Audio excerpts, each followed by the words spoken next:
Shalom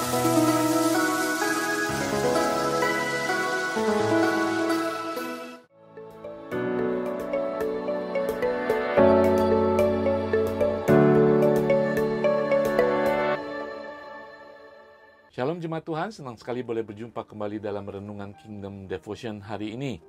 Minggu lalu saya berbicara bagaimana Rasul Paulus memberikan nasihat-nasihat kerasulannya kepada jemaat di Kolose, tentunya juga bagi kita semuanya.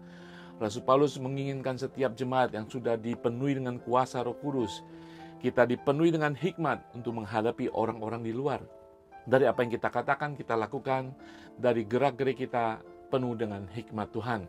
Dan juga bagaimana kita mempergunakan kesempatan waktu yang ada dalam kehidupan kita. Nah, hari ini khususnya Rasul Paulus berbicara tentang pembicaraan kita, apa yang keluar dari bibir kita untuk memberkati orang-orang. Kolose pasal 4 ayat ke-6 mengatakan, "Hendaklah kata-katamu senantiasa penuh kasih, jangan hambar, sehingga kamu tahu bagaimana kamu harus memberi jawaban kepada setiap orang." Rasul Paulus menasihati kita ketika kita berbicara, saudara, ketika kita memberi jawaban, konten daripada apa yang keluar dari mulut bibir ini, perkataan kita yang keluar itu, kontennya harus kasih semata-mata.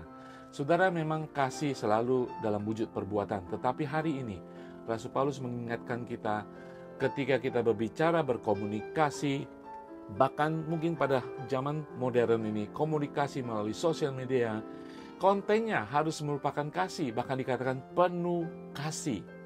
Agar orang yang mendengar, orang yang melihat, orang yang menerima itu mengetahui siapa kita. Murid Tuhan, bukan?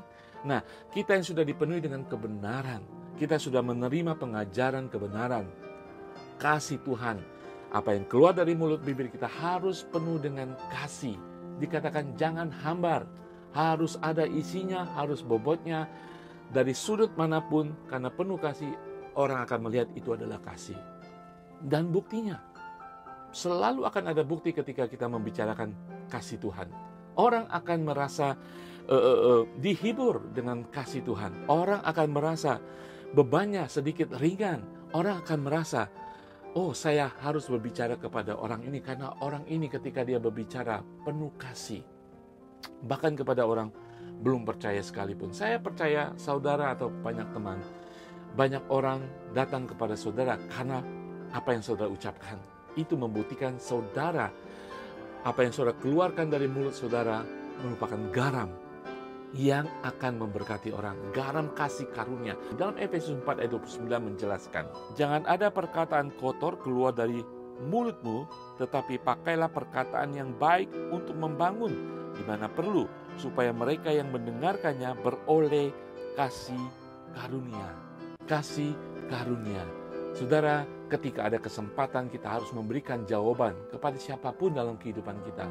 Hendaknya yang keluar dari ujung bibir kita adalah kasih karunia, anugerah, dan hikmat kebenaran firman Tuhan. Sehingga kita boleh memberkati banyak orang. Nah, saudara sekalian, inilah hikmat ajaran kerasulan daripada Rasul Paulus.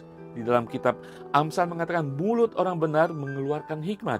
Bibir orang benar tahu akan apa yang menyenangkan. Saya akan berdoa bagi kita semua. Bapa di surga, terima kasih Tuhan. Kami menerima Tuhan nasihat, perintah, kerasulan daripada Rasul Paulus Tuhan kepada kami Tuhan.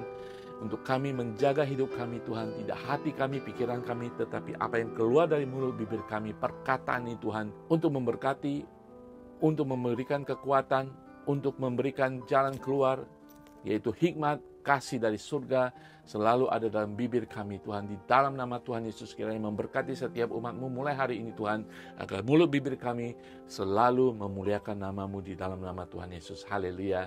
Amin. Tuhan Yesus berkati.